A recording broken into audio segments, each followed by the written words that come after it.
السلام عليكم ورحمة الله وبركاته. ازيكم حبايبي؟ عاملين ايه؟ صباح الخير ومساء الخير على حسب التوقيت اللي هتشوفوا فيه الفيديو ده. طبعا اتعودنا ان احنا ننزل من فوق، نصحى من النوم ننزل على المطبخ على طول. انا ما بتسحرش يا بنات، بصحي الولاد وبنام تاني. فالولاد بيتسحروا بيبقوا هم اصلا نايمين يعني. بصوا عاملين ازاي البيض، بس كتر خيرهم يعني على كل حال. يا لهوي على المواعين. تعالوا بقى، وده اكل امبارح الحمد لله يا رب خلص زي ما انتوا شايفين. كنت امبارح عملت اكل جديد، ما كانش الاكل القديم. هشيلها الاول. ما كانش الاكل القديم خلص الحمد لله يا رب. النهارده على الفطار عصير فراوله، طبعا دي شاريها جاهزه، فراوله مفرزه دي شاريها جاهزه. والنهارده بقى مش عارفه هعمل اكل ايه، بس انا عايزه اعمل حاجه نواشف، فاهمين يعني؟ مش عايزه بقى طبيخ ومش عارفه ايه، فالواحد محتار.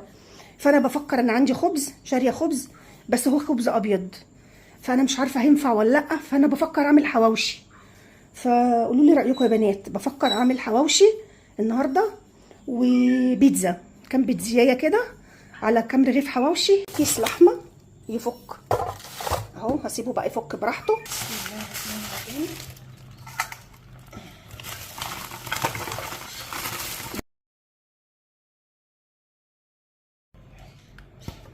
انا ما بحبش ان انا اعملها في الخلاط، الولاد بتحبها معصوره بالايد لانها في الخلاط ناعمه، فهم بيحبوها فيها حتت. وانا عماله بقى بعصر بقى كده في الطماطم. وتخيلوا بقى كده يا بنات ان ايه طماطم ايه، اعوذ بالله. وانا بعصر في الفراوله، تخيلوا بقى كده ان دي اعدائك بقى، وانت اقعدي بقى قطعي بقى وعصري براحتك. فالمهم تعالوا بقى نكمل الحكايه.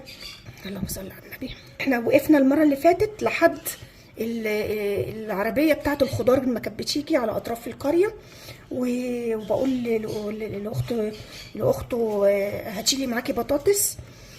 قالت لي روح هاتي بنفسك. فالمهم يا بنات ويا شباب، المكان علشان اروح، هي قريه وكلها اراضي زراعيه، بيبقى في ممر رفيع قوي كده، يعني على يمينك ارض زراعيه وشمالك ارض زراعيه، وفي النص ممر صغير للناس تمشي عليه، انتوا فاهمين؟ فطبعا الممر ما كانش ينفع احط الولاد في العجله وازق في الممر دوت، فكنت بضطر اخد الولاد النفر بعلقه في الحماله على ظهري، ونفرين بحطهم في العجله وازقها واخرم من الارض الزراعيه. فمش قادره اقول لكم مدى الصعوبه كانت بتبقى قد ايه يا بنات ويا شباب. ان الارض كانت بتبقى طين، وخاصه بيبقى في موسم المطر وبتبقى الارض مبلوله، العجله كانت تغرس مني، كنت ارجع العجله كلها لف عليها طين، واقف 100,000 مره وابقى مش عارفه اعمل ايه واطلع العجله ازاي. يعني بصوا كانت بتبقى صعوبه عليا جامده قوي لحد ما بوصل لحد العربيه بتاعت الخضار، عشان اجيب لي مثلا كيلو فراخ ولا كيلو وراك ولا كيلو كبده ولا نص كيلو معرفش ايه، ولا على بطاطس، على مش عشان اقدر اطبخ للولاد. فكنت بحطهم في كده، والله العظيم كانت بتبقى صعبه عليا. وساعات المطره كانت تمطر، لان هنا في موسم اسمه موسم المطر، فكانت بتبقى صعب الموضوع عليا قوي. والله العظيم كنت اول ما بوصل عند العربيه كان يقول لي يعني هو ما فيش حد يجي. طبعا كانوا بيشوفوا الحاله اللي انا فيها. تخيلي انت واحده شايله طفل على ظهرها وطفلين في عجله وبتزقهم، ما انا معلش ما اقدرش اسيبهم، انا ما اضمنش، ومعلش الدنيا ما تضمنش اسيبهم ازاي في الحجره ومن غير قفل.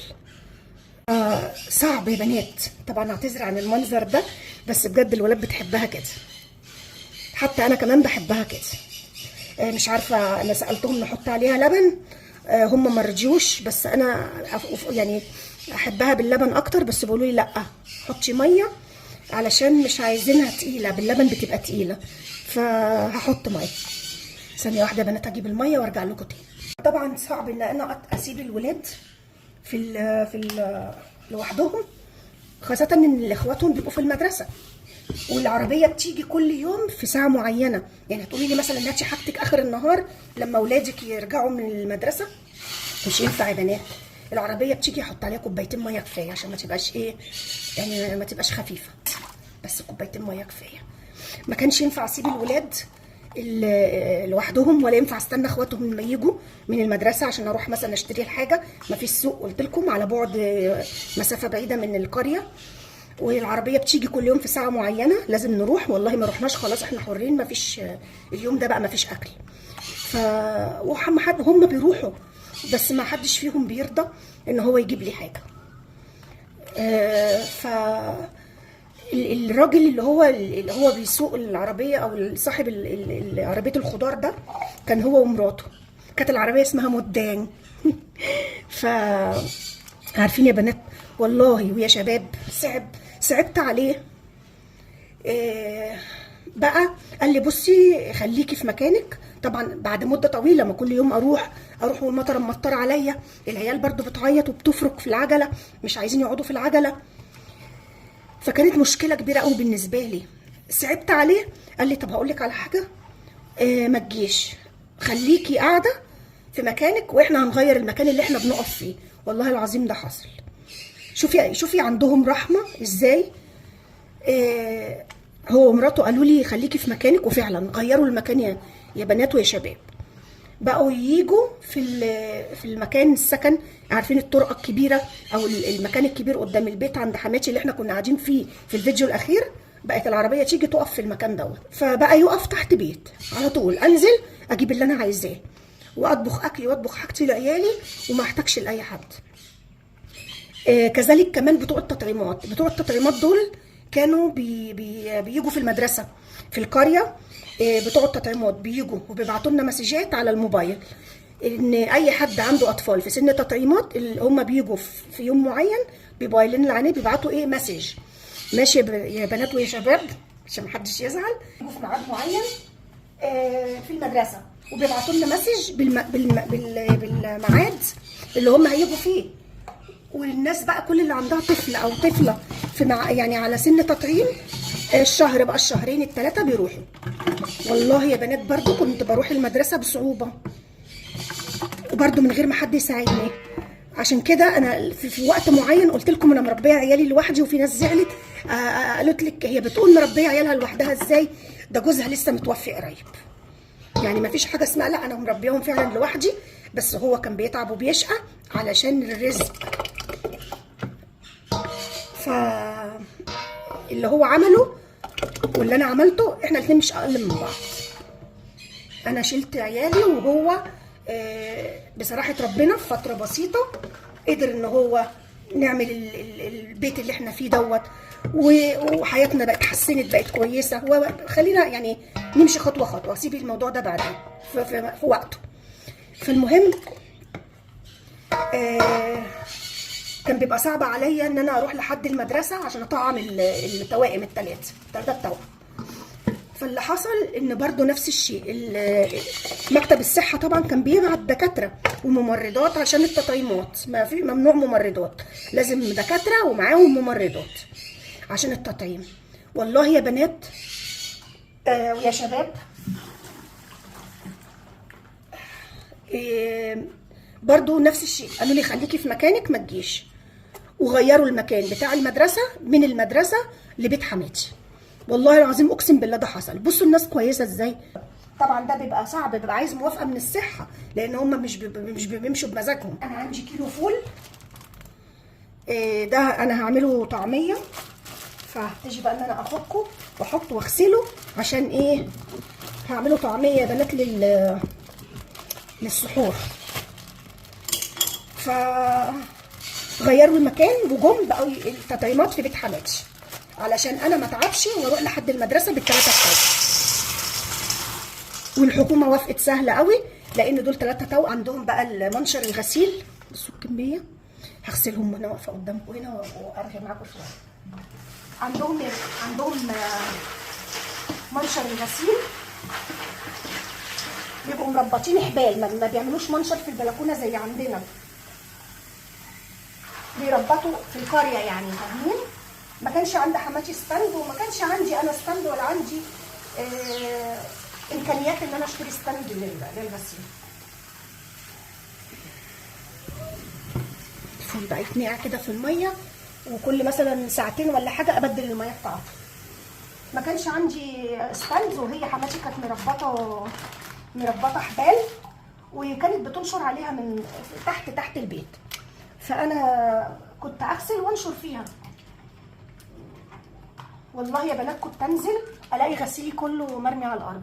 وخلي بالكم انا ما كانش عندي غساله، يعني انا ما كانش عندي غساله اهي. بصوا، انزل الاقي غسيلي كله مرمي على الارض. استنوا بقى مقطع اللحمه عشان ايه اعصجها استعد لتعصيج اللحمه. بسم الله الرحمن الرحيم. ما كانش عندي غساله، كنت بغسل على ايدي، فتخيلوا بغسل على ايدي غسيل ل6 اطفال، منهم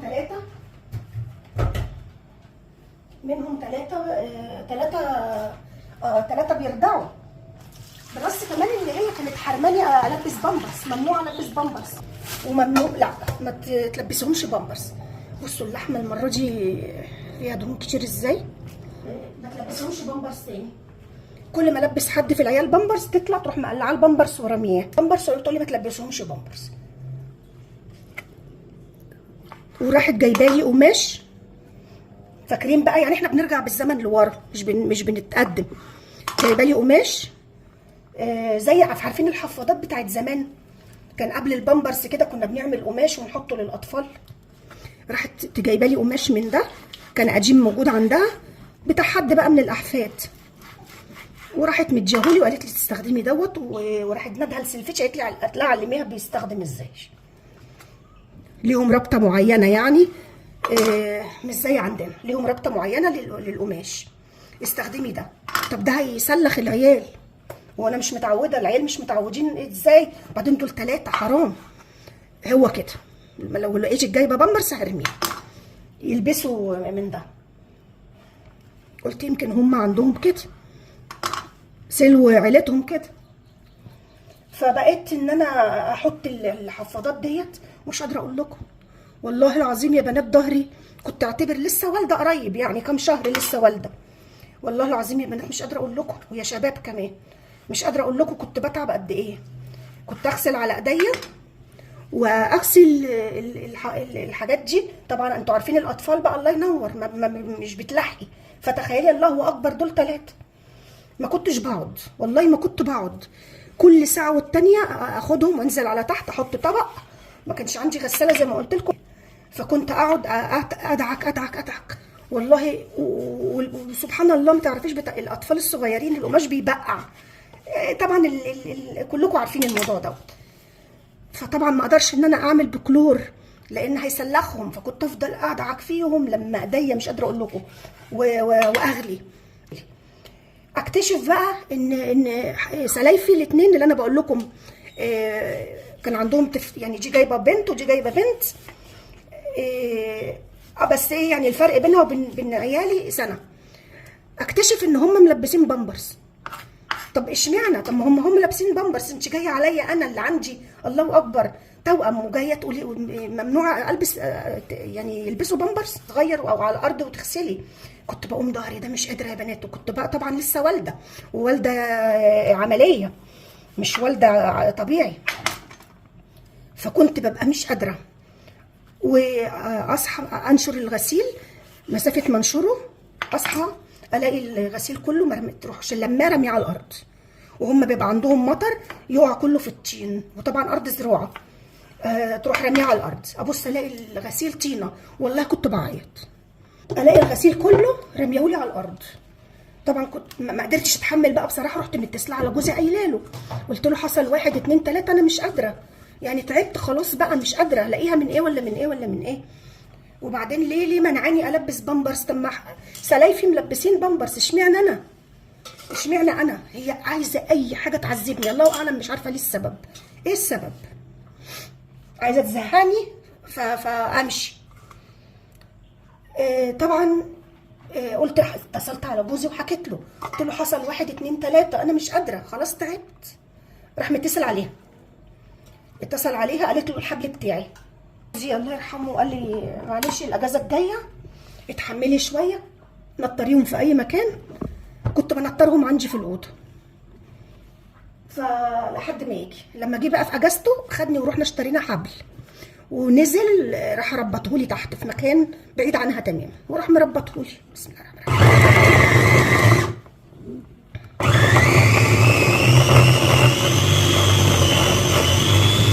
مربطهولي تحت، وخلاص على كده خد قعدته والاجازه خلصت مشي. ما كان بيجي اجازه يومين بكل فتره، يعني ايه مش كل اسبوع كمان، يعني كل فتره قبل ما كان بيجي. تقوم طبعا خلاص جاب لي الحبل وربطه لي في مكان تاني، ونشرت عليه الغسيل. اول ما مشي من هنا وغسلت ونشرت لقيت غسيلي مرمي على الارض والحبل مقصوص، قصة الحبل.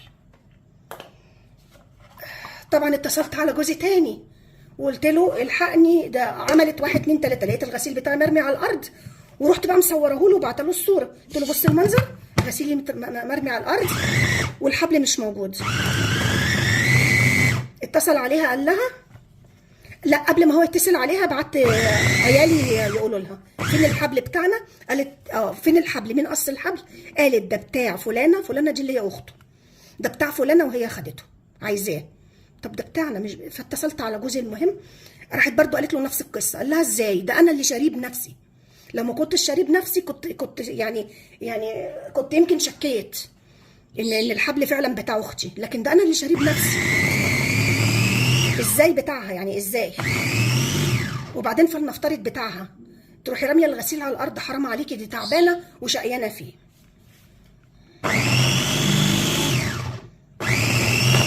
المهم راح جايب لي غساله، لما ربنا يعني فرجها عليه جاب لي غساله حطها لي فوق قدام الحجره. انا قلت لكم ان الحجره في اللي هي في طرقه قدامها، الطرقه ديت انا عاملاها مطبخ، حاطه فيها البوتاجاز وحاطه فيها ستاند كده، حاطه فيه اطباق وكوبايات وبس. وراح ايه حاطط لي بقى ايه الغساله، عمل توصيله ميه، يعني ماسوره ميه توصيله لحد فوق، وعمل لي غساله وصرف بتاع الغساله، جاب لي غساله. اصحى من النوم يا بنات ويا شباب، اصحى من النوم على صوت دب دب بره، تك تك، وحد بيتكلم وحد، وصوت كركبه وصوت كده. لقيتها جايبه عيالها وبيشيلوا الغساله بينزلوها تحت، نزلتها تحت وراح مركب لي الصرف تحت، وقال لي ما تحبي تغسلي بنزلي تحت. طب ليه بتصعبوها عليا؟ انا قدام اوضتي وفي الطرقه ببقى شايفه عيالي وانا بطبخ، وشايفه عيالي وهم نايمين على السرير وانا بعمل كل حاجه. عيالي شهور، سنهم شهور لسه. المهم عايزين يصعبوا عليا الحياه قدر الامكان. هي كل اللي هاممها ان هي تصعب عليا الحياه قد ما تقدر عشان ازهق وامشي. انتوا طبعا جوزي كان فاهم كل ده. اللي كان مصبرني ان جوزي كان معايا وكان بيقف في صفي، لانه هو بيبقى شايف كل حاجه قدامه، شايف كل اللي بيحصل معايا قدامه. كان الولاد يبقوا نايمين اول ما رحنا جديد القريه بقى، اول مره بقى يسمعوا 3 توأم، في 3 توأم جم، كله عايز يتفرج، القرايب وغير القرايب. طبعا الولاد ما كنت بصدق انيمهم، انا عايزه اعودهم على حاجه، عايزه اعودهم يناموا، بصوا الجلد لافف ازاي على الموس، عايزه اعودهم يناموا مع بعض ويصحوا مع بعض. فكنت على قد ما بقدر لو حد فيهم عايز ينام، على قد ما بقدر ااجل، افضل يعني احاول ان انا يعني ازعجه باي طريقه، مش ازعجه يعني انا مش عارفه الكلمه اللي ايه المظبوطه، يعني احاول ان انا اخليه ما ينامش قدر المستطاع، احاول ما اخليهوش ينام، على اساس ان ايه يناموا مع بعض ويصحوا مع بعض في نفس الوقت، ما يبدلوش عليا، على قد ما اقدر. انا مش هتقدري تتحكمي قوي، بس الى حد ما انا كنت ببقى بيبدلوا عليا والله يا بنات. لو مثلا ده ينام ده يصحى، ده ينام، وانا ما كنتش بنام خالص، ما كنتش بنام. كنت اتمنى ان انا ابقى في وسط اهلي وامي تقول لي ايه ادخلي نامي لك شويه، زي ما كنت بتعمل ايام ادول مثلا، ولا ايام فرقان، ولا ايام كنت اروح عندها تقول لي بصي طالما جيتي هنا ما تحطيش ايدك في حاجه، هاتي بقى الصغير وخشي نامي لك حب. فكانت يعني الاهل بيقفوا معاكي، يعني اهلك بيقفوا معاكي، لكن لما بتبقي لوحدك انسي. ومش لوحدك وبس، في غربه، ومش في غربه بس، في ناس بيصعبوا عليك الحياه. ف كانوا الولاد يبقوا نايمين وانا ما صدق يناموا، ما اعملش اي صوت وما اخليش اي صوت. الولاد طبعا كانوا كبار يروحوا على المدرسه، كانوا بيرجعوا على الساعه 5. ف الوقت دوت كنت على قد ما اقدر ما اعملش اي صوت. كنت مربطه الطرقه بره عندها، الطرقه قدام الاوضه. كنت مربطه حبل وعامله فيه مهد زي ارجوحه كده بالقماش. هحط لكم الصوره فوق البتاع عشان يعني تتخيلوا الموضوع معايا. المهم كنت عامله 3 جنب بعض بحبل ماسك في السقف كده، لان هم عندهم ايه الطرقه بره في خشب، كذا خشبايه، كذا عروق خشب، فانا كنت مربطه فيها المرجحه ديت عامله 3. كان عندي موبايل نوكيا، عارفين موبايل نوكيا يا بنات بتاع زمان اللي هو السلايد ده؟ هحط لكم الصوره بتاعته برده فوق الفيديو ان شاء الله لو ما نسيتش يعني. كنت مسجله عليه صوتي صلى الله، عارفين صلى الله على محمد، كنت بقى مسجلها بصوتي. عندي ولادي كلهم كان باباهم يعني الله يرحمه هو اللي معلمني الموضوع دوت، صلى الله على محمد صلى الله عليه وسلم. الولاد يناموا على الصوت دوت صلى الله على ما افضل اكرر. كنت مسجلاها على الموبايل واحط لهم الموبايل جنبهم ويناموا في الارجوحه وكل واحد معاه الببرونه بتاعته، وصلى الله صلى الله تفضل وتعيد نفسها بنفسها والتكرار كده. والولاد بقى نايمين مفكريني انا جنبهم، واعمل بقى اغسل، اعمل اكلي، اعمل اي حاجه يعني. فطبعا هي مش حابين كده، هم عايزيني الجا لهم، هم عايزيني دايما ابقى محتاجه لهم. راحت قطعه المرجيحه وراحت مركبها لي تحت ديت اللي هي فين؟ عارفين المكان اللي احنا كنا قاعدين فيه ساعه الحفله اللي انا روحتها اخر مره لما انا روحت عندهم وكده لو تفتكروا يعني. طبعا هم عندهم كمزرعه فيها بقر وفيها خروف وفيها بطه وفيها يعني حاجات كتير. الصبح بقى بيسيبوا البقر يمشي كده يرعى لوحده، والبقر والجاموس والخروف معزه. ربطت الارجوحه في جنب الاسطبل، مش اسمه اسطبل ولا حظيره، اللي هم بيحطوا فيها البقر والخروف والحاجات ديت كلها. بسم الله الرحمن الرحيم. ليه؟ طب ليه كده؟ ليه؟ حطاهم في الطرقه قدام الاوضه وقدام المطبخ بتاعي فوق، يعني بمعنى ان انا ببقى بعمل الاكل وشايفاهم قصادي، برضو بتعملها عشان تصعب عليا حياتي. معلش، ما انا مش هبقى حاطه عيالي في الارجوحه وانا بعمل حاجتي فوق والعيال نايمين تحت جنب الاسطبل والريحه وحواليهم بقى ايه بقره معديه. ما اضمنش. ده احنا كنا معلقين صباطه بتاعت موز تحت والبقره كلتها، فانا ما اضمنش. وبعدين ده مش مكان مقفول عليه، يعني مثلا زي البيت عندي فالجنينه ليها بوابه مقفوله علينا، لا دي عندهم ما فيش بوابه، يعني اي حد يعدي ياخد له عيل من العيال. وبعدين دي ارض زراعيه، انا مش عرفني تعبان ولا حاجه معديه ولا. فطبعا قلت لا مش هنزلهم تحت، مستحيل. هي بقى مصممه ان انا انزلهم. فالمهم رحت انا بقى فكاهم ورحت مربطاهم في الحجره اللي انا فيها، مربطاهم في الحجره اللي انا بنام فيها. ربطت 3 ارجوحه جنب بعض، ما انا معلش مش هقدر اشيل ال3، مش هينفع، بيبقى عايزين يتشالوا. فانا بتبقى سهله بالنسبه لي. هقول لكم انا كنت بعمل ايه لما كانوا في الطرقه. كنت اقعد انا مثلا بعمل اكل، بقطع طماطم، بقطع حاجه، بجهز الاكل بتاعي، كنت بقى قاعده على الارض ورابطه الارجوحه ديت، هي عباره عن حبل وفيها قماشه. هبقى احط لكم صوره عشان تتخيلوا معايا.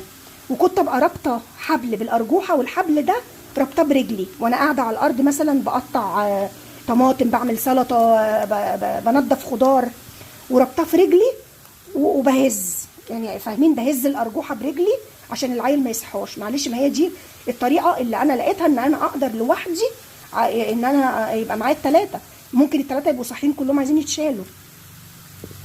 فكنت ابقى ربطها في رجلي، قاعده بعمل الحاجه وبحرق وبزق في نفس الوقت، انتوا فاهمين، من على بعد. فرحت مربطاها عندي في الاوضه. كنت اصحى الفجر والله العظيم.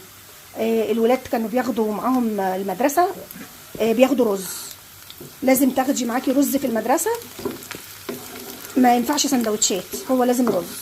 كنت اصحى من النوم اعمل رز وهم في المدرسه كان بيدوهم الاكل اللي بيتحط على الرز. كنت اصحى من النوم اعمل رز واحضر لهم اللانش بوكس بتاعهم، احط لهم فيه الرز، لازم سخن طبعا عشان مش هيبوظ، لازم كل يوم بيومه. اصحى بدري قوي لان هم كانوا ايه اصحيهم 6.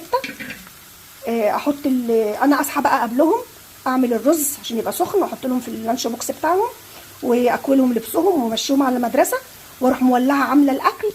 وبعد ما اخلص اروح داخله الحجره اللي انا فيها واقفل الباب على نفسي، واخد معايا حله الاكل جوه عندي، وافضل حابسه نفسي جوه والله لحد ما الولاد تيجي من المدرسه. شوفوا بقى بكام ساعه.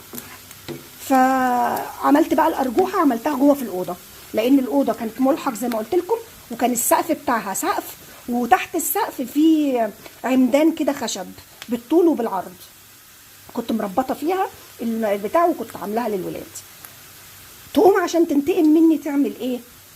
تجيب واحد من العمال، والاقيها بتخبط عليا وجايبه واحد علشان يعمل لي سقف معلق جوه الحجره اللي هو جيبسن بورد. انا هعمل لك جيبسن بورد عشان الشكل الجمالي، وهي ولا علشان شكل جمالي، هي بس عشان عارفه انا هشيل ال3 عيال لوحدي ازاي، عشان تهدلي موضوع الارجوحه دوت ان انا ما اقدرش اعلق في السقف حاجه. فتخيلوا الجبروت لحد فين، يعني بتفكر في ايه. ارجع تاني للحكايه ان الناس لما عرفت ان هم توأم، وانا ما بصدق ان هم يناموا، ابص الاقيها طلعت او بعتلي حد من الاحفاد في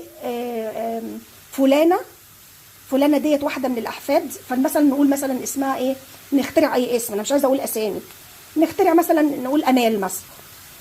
صاحبه امال كانت موجوده عندها، ولما عرفت ان في عندنا 3 توأم راحت قالت لامها، فامها جايه عايزه تتفرج سيرك بقى، انتوا فاهمين، امها جايه عايزه تتفرج. ايه اللفه الكبيره دي؟ ايه اللفه الكبيره ديت؟ ايه ده؟ ايه اللفه ديت؟ وانا مالي بام صاحبتها؟ فاقول لها طب معلش فلان وفلان نايمين، في كذا بس اللي صاحي، خد فلان بس، لكن الاثنين تانيين معلش نايمين. لما يبقوا عيالك ومش قادره تتحكمي، شوفي لما يبقوا عيالك ومش قادره تحميهم، والشاب اللي هي بعتاه اللي هو حفيدها يروح واخد اللي انا قلت له خده وينزل بيه، ابص الاقيها طالعه وتروح داخله اقول لها طب دول نايمين، تقول لي لازم ال3، وجايبه معاها حفيدها تروح شايله هي واحد ويروح التاني وهم نايمين، اقسم بالله وهم نايمين. حسره حسره. شوفي لما يبقى عيلك نايم وتشيله عشان الناس تتفرج عليه.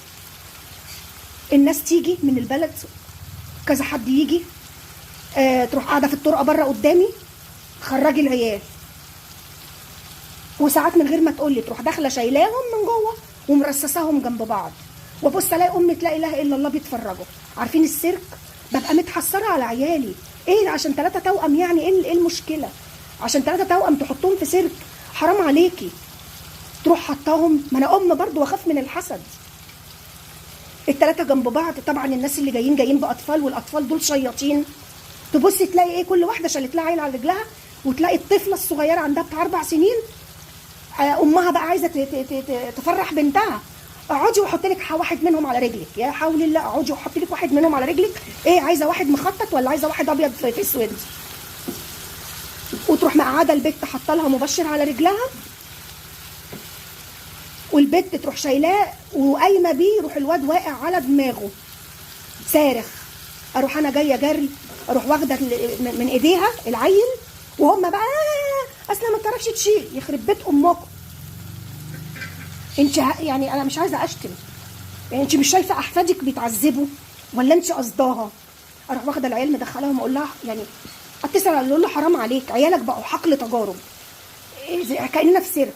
وقت ما الناس بتيجي نايمين مش نايمين، ولازم تشوفوا ال3 مع بعض، لازم ال3 جنب بعض، لازم ترصيهم. فانا اقسم بالله يعني يمكن انا بحكي دلوقتي كموضوع عادي، لكن وقتها كان دمي محروق، وقتها كان عذاب بمعنى كلمه عذاب. بقول لكم ليه يا بنات الموضوع دوت؟ علشان اعرفكم ان انا يعني اللي انا شربته، انا شربت المر واتعذبت، فمحدش يستكتر عليا يوم ما اضحك فيه، محدش يستكتر عليا يوم بخرج فيه، محدش يشيلني هم الدنيا والاخره ويقول لي ما بتعمليش ليه وما بتسويش ليه. انا شلت كتير واتعذبت كتير وكنت لوحدي. لو حد شاف حد معايا يقول لي ايوه كان في حد واقف معاكي، ماشي ربنا كان بيبعت لي كل فتره حد، بس اغلبيه اللي انا مريت بيه انا مريت بيه لوحدي، فمحدش شايلني هم الدنيا والاخره. اللي بتضحك قدامكم وبتتكلم ديت شافت المر.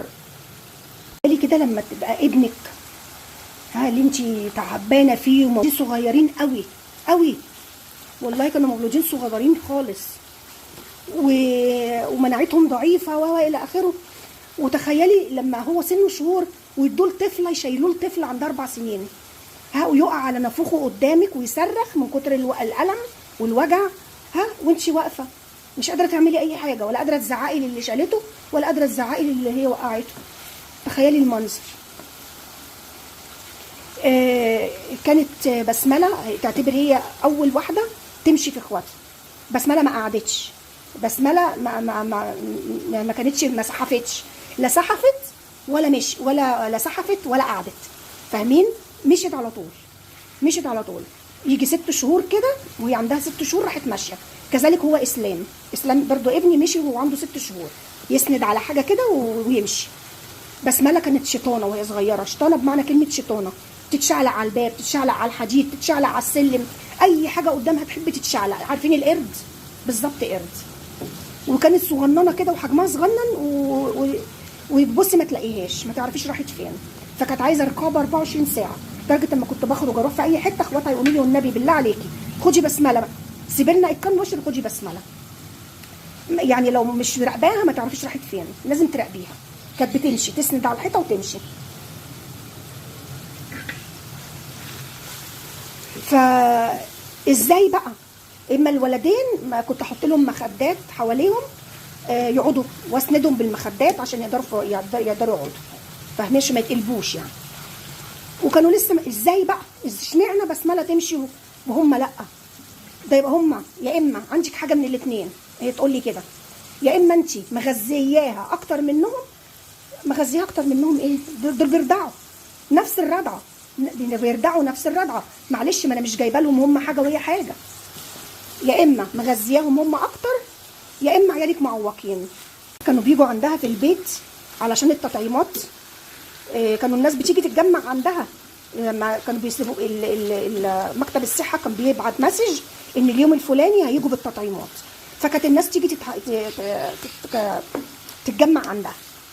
طبعا لما يجوا يتجمعوا ماشي ويشوفوا بقى بسمله وبتمشي واخواتها يا دوبك بس بيقعدوا، تقول لهم اصلها معوقه، اصلهم معوقين، اصل الولدين معوقين. الناس يقولوا يا لا اله الا الله، يا خساره دول حلوين، ده وشهم حلو حلوين ومناخيرهم عندها عظمه. هم دايما يقول لك مناخيرهم فيها، عشان هم مفتقدين للموضوع ده، فيقول لك ده مناخيرهم فيها عظمه، ده مناخيرهم حلوه وحلوين، يا خساره معوقين. لا اله. شوفي بقى لما تبقي قاعده وتسمعي كلمه عيالك معوقين، انت بتبشري على عيالي ليه؟ دول لسه شهور، لسه من سنه، اقل من سنه. هي بسمله مشيت، هي مشيت صغيره، هي اللي حاله غريبه، لكن مش هم مشوش يبقوا معوقين. كانت تطلع تاخدهم، يا اما تبعت حد من الاحفاد ياخدهم. وفي مره خدت اتقان وانا كنت بموت بقى من الموضوع ان هي تاخدهم، وعند بنتها راحت بيه عند بنتها. فانا هموت على ابني، انا هتجنن على ابني.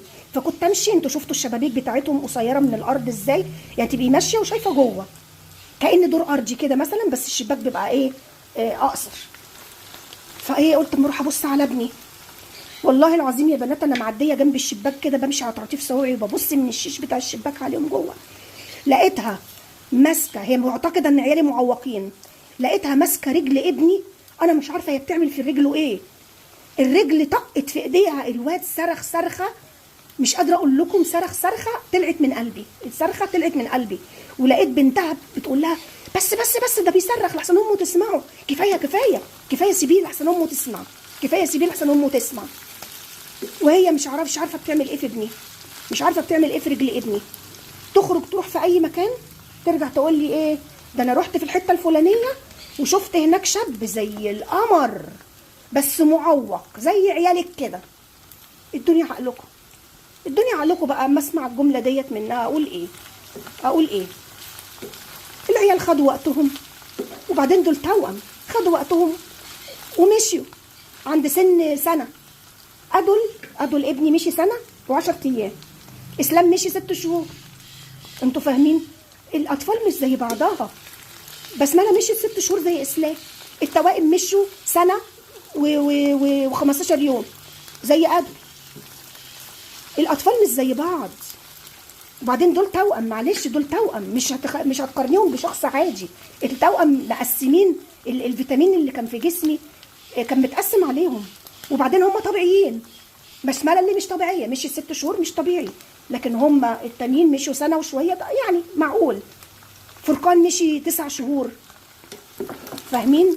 ادول اتاخر شويه مشي سنه و10 ايام، هم مشوا سنه و15 يوم. ايه المشكله؟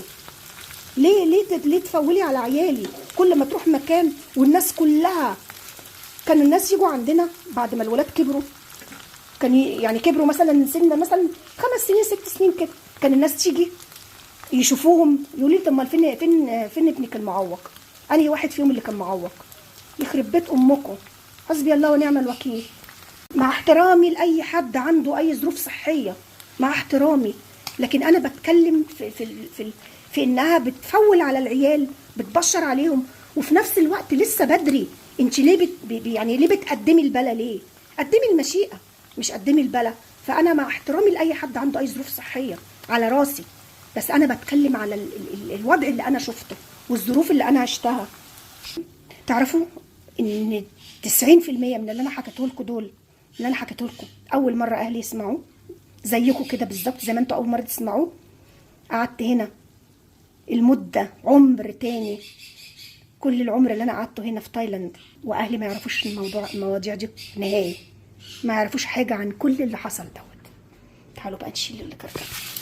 والله العظيم يا بنات 90% من اللي انا بحكيه لكم وانتوا بتسمعوه في حياتكم لاول مره، اهلي كمان بيسمعوه لاول مره في حياتهم. ما كنتش اقول لحد، ما كنتش احكي لحد عن اي حاجه. انت عامله ايه؟ الحمد لله كويسه، عايشه في نعيم. اهل جوزك عاملين معاكي ايه؟ فل، كله تمام. ما حكيتش الموضوع ده لاي حد. ما كنتش احب اجرح جوزي في اهله واحكي حاجه مش كويسه عن اهله. في حاجات كمان هو شافها بنفسه، يعني عانى منها بنفسه، بس انا عانيت اكتر منه. انا عانيت اكتر منه والله، شفت كتير قوي. هو يمكن كان بيجي يقعد له يوم ولا يومين ويمشي، انا اللي كنت قاعده معاهم ومش بلدي واول مره يجي، فاهمين؟ جيت على الذل على طول، يعني ما فيش رحمه. كله صعب بالنسبه لي، كل حاجه كانت صعبه ان انا معايا 3 توأم. صعبه ان المعامله اللي احنا بنتعاملها صعبه. لسه ما عنديش ولا بيت، ما عنديش سكن، ما عنديش حاجه. كل حاجه كانت صعبه يا بنات، كل حاجه كانت صعبه. ما عنديش كميه مواعين، المواعين دي كانت تتكاثر، والله المواعين بتتكاثر. مشكله كل يوم قبل الفطار تغسلي كومه، وبعد الفطار، بس بصراحه بعد الفطار بسمله بتغسلهم لي. واحده سلفتي، بسم الله الرحمن الرحيم. ما كانش عندها اطفال، ربنا يدي كل مشتاق يا رب. تقوم حماتي تقول لي اديها حد من عيالك، ما انت عندك كتير. اعوذ بالله، يعني ايه عندي كتير؟ هم قطط؟ عندي كتير فاديها واحد؟ يبقى ترى الواحد اللي انت عايزاه ده عايزاه ايه؟ عايزاه ساده ولا منقط ولا مخطط؟ اديها واحد من اللي عندك، اديها اتقان، اديها اتقان. بينقوا كمان، بتنقي، اديها اتقان. فطبعا كانت مشكله برضو بسبب الموضوع ده. ما انت عندكم، انت عندك ايه الانانيه اللي انت فيها دي؟ انانيه؟ دول عيالي ان شاء الله حتى 100، لو حتى 100 هم عيالي. ايه الانانيه اللي انتوا فيها دي؟ انا اللي انانيه، علشان مش عايزه اوزع عيالي، مش عايزه اقسمهم. انت عندك اديها، هي ما عندهاش اديها.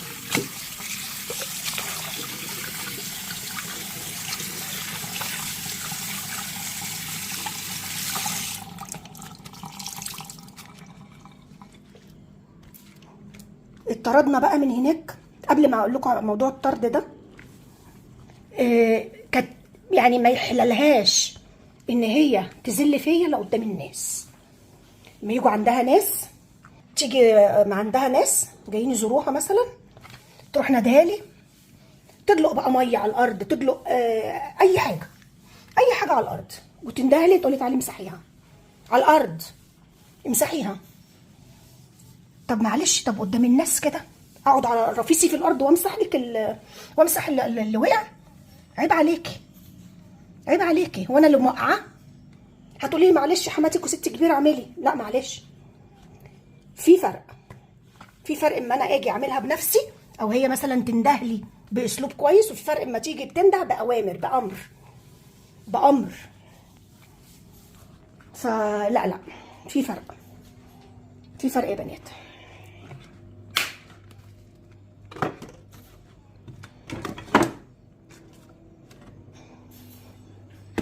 واهلي ولا بابا الله يرحمه كان عرف المواضيع دي، كان قال لي ارجعي من ساعتها. والله ما كان سابني اقعد في تايلاند ولا اي حاجه.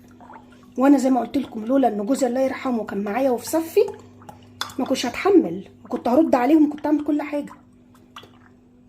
بس انا كنت بحترم جوزي الله يرحمه، لانه هو كان بصراحه ربنا ما كانش بيسكت لهم، كان بيبهدلهم. الا بقى لما تعب الله يرحمه وضعف، صحته ضعفت. ده بدأ في الايام الاخيره يا بنات ويا شباب، كل ده مواعين. بدأ في الايام الاخيره، زي ما انتوا كنتوا بتشوفوا قدامكم، بدأ ان هو يجيله زهايمر وبدأ ينسى. اخدوه عندهم وما اخدوه عندهم ده ضحكوا عليا. ثانيه واحده اشوف صوت ايه اللي وقع بره ده، صوت غريب. ضحكوا عليا وقالوا لي هياخدوه شويه عندهم علشان يغير جو، واخوه في طريقه هياخده ويفسحه في الطريق كده، يعني يمشي بالعربيه كده يغير جو، نفسيته ترتاح، وبعدين يرجعوه ويوديه بقى هناك البلد، يمكن لما يشوفهم، يمكن مش عارفه ايه، يفتكر.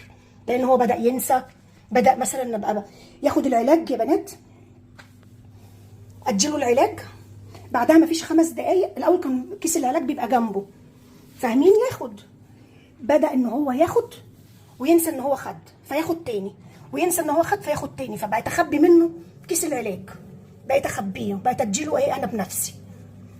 مفيش 5 دقايق ياخد وينسى ان خد، يقول لي انت ما اديتينيش العلاج. اقول له والله اديتهولك، يقول لي لا ما خدتش. انت مش ما اديتينيش العلاج ليه؟ بدأ بقى انا يعني بقى يبقى عصبي، بدأ ان هو خلقه يبقى ضيق. معلش، المرض، وانا وعيالي كنا متفاهمين الموضوع دوت، كنا متفاهمين الوضع. ف يقول لي لا ما خدتش، ما حدش اداني، والله خدت، يقول لي لا. فياخد ويقول لك لا ما خدتش، ياخد ويقول ما خدتش. اسمع اخته بتتكلم معاه في التليفون، مبشر هو اللي سمعها كمان، اول مره كان مبشر اللي سمع، يسمعها بتقول له بيع البيت اللي انتوا فيه وبلغ عن عيالك ومراتك البوليس، بلغ عليهم البوليس. طبعا هو معلش، المرض ما فيش حرج على المرض. كان ساعات يقول لي انتوا مين، يصحى كده اجي اديله العلاج يبقى بيبص لي ويفضل يركز فيا قوي، يقول لي هو انا، ويبص على البيت ويبص على الحيطان، يقول لي انا فين، هو ده بيت مين؟ اقول له ده بيتك. يقول لي وانتي مين ودول مين؟ سبحان الله. عارفين يا بنات، يوم ما كنت عنده في المستشفى قبل ما يتوفى بكام ساعه، عرفني، ما كانش بيشوف، شافني وشاف عياله وعرفنا. بقيت اقول له ده مين، كل طبعا ده كل متصور وبشوفه، ارجعوا للفيديو، ده مين؟ يقول لي فلان. ده مين؟ وعرفنا. ويقول له انت شايفنا؟ يقول لي اه شايفكم. سبحان الله، شاف وعرفنا، افتكرنا. المهم